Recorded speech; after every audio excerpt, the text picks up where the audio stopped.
रौतायाव जोंनि मोनसे बिसायख'थिनि मेल खुंनाय जादों आरो बेवहाय रोजा रोजा सुबुंफ्रा फैना बाहागो लाफैदों।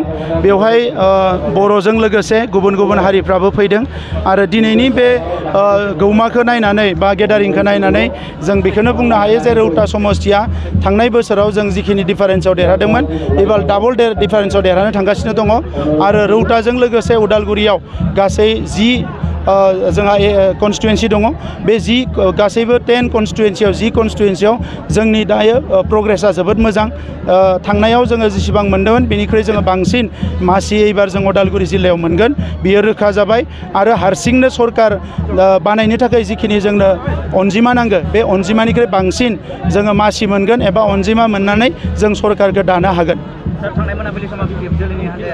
BPF दोलोनि माखासे मानसिफ्रा जायगा जायगा हिंसानि माखासे बिथांमोना खामानि मावदों बियो मोजां नङा। आङो बिथांमोनखौ खावलायदों जे डेम'क्रेसियाव जुक्तिजुक्ततानि गेजेरजों माखासे बाथ्रा बुंनायनि गेजेरजों स्किमफोर फोसावनायनि गेजेरजों नोंथाङा इलेक्सन गेलेनो हायो, नाथाय दादागिरि खालामोबा बुख्रेब सुख्रेब खालामोबा रायजोफ्राबो गाज्रि मोनो। बेबायदि खामानिखौ BPFआ जेसेबां मावगोन एसेबां रायजो राजाफ्रा गाज्रि मोनगोन। UPPLआ जेबो खथि जाया, मानोना आथिखालाव बेबायदि सोरबा गारि बुफायनाय दादागिरि खालामनाय बेफोर मानसिखौ मानसिफ्रा मिनियोसो, बेखौ रावबो गिया। दा नंखायनो बिथांमोना जाय बेबायदि साजा उदखारि खामानि मावगोन बिसोरो जेलाव थांगोन।